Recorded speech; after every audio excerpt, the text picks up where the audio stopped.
Welcome to Lead with Clarity. This is a space for leaders who want to grow without losing themselves in the process. Each episode is a short reflection on leadership, influence, and the inner work that shapes how we show up for others. It's not hype, not noise, just clear thinking for the journey of leading well. Today's episode is entitled Optimism is a Discipline, Not a Disposition. Here we go. I want to start with a room most of you sat in. Something's gone wrong. The numbers are down, or the launch has slipped, or the client is furious, and everyone is gathered around a table waiting to see how the leader reacts. Not what the leader says, how the leader reacts. That reaction sets the tone for everything that happens next. And that's where today's quote comes in. Bob Iger, who ran one company through some of the hardest years a media business has ever faced, put it this way: optimism. Nothing else can do quite what optimism can. It is the quality that allows you to face the hard stuff with the expectation that you will prevail. Let's sit with that phrase, face the hard stuff, because that's the part people skip. For a long time, I thought optimism was something you either had or you did not, a personality trait. Some people wake up sunny, some people wake up cautious, and leadership just inherits whichever one you got. That's not what Iger is describing, and it is not what I have seen in the leaders that I trust most. The optimism that actually holds up under pressure is a discipline. It's a decision you make before the evidence arrives, because if you wait for the evidence, somebody else in the room has already decided the mood for you. Maybe it's the loudest pessimist. Maybe it is just the silence. Either way, you have given away something that was yours to set. Here's where a lot of leaders get tripped up, and it's worth naming directly. Optimism gets confused with denial all the time. Denial looks away from the hard stuff. It says everything is fine when it clearly is not, and everyone in the room can feel the gap between what is being said and what is actually true. That gap is corrosive. People stop trusting the leader's read on reality.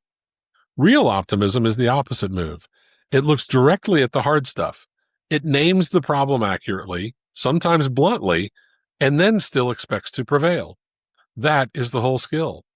Not avoiding the diagnosis, but refusing to let the diagnosis dictate the posture. A leader who cannot separate those two things ends up in one of two bad places. Either they slide into denial and lose credibility, or they let the hard facts collapse into cynicism and lose the room's energy. Neither one gets the work done. I think about this a lot now that so many of us are leading alongside tools that generate projections in seconds. You can ask a model to run 10 scenarios on a decision, and it will hand you probabilities on all 10 before you finish your coffee. That's genuinely useful. But notice what it cannot do. It cannot tell you which of those scenarios deserves your belief before the data has caught up to reality. It cannot tell the room which future to expect. That call, the one that shapes how people show up tomorrow morning, is still entirely a human one. The faster the tools get, the more that particular judgment stands out as the only thing a leader can supply. So what does this look like in practice? It starts with separating two decisions that we tend to bundle together. The first decision is the diagnosis. What is actually happening? Stated as clearly and honestly as you can manage. The second decision is the posture. What do you expect to happen next? And how do you want the room to carry itself while you work toward it? Those are not the same decision, and they do not have to move together. You can have a brutal diagnosis and a confident posture at the same time. In fact, that combination is usually what real leadership looks like. It also means paying attention to your own opening moves. The first 5 minutes of a hard conversation do more to set expectations than the summary at the end. If you walk in and your face, your tone, your first sentence all say we are in trouble, that is what people carry with them, no matter what optimistic language shows up later in the meeting. People remember the temperature of the room, not just the transcript. And it means treating any tool or dashboard the same way you would treat a nervous advisor. Useful, worth listening to, but not the final word on what to expect.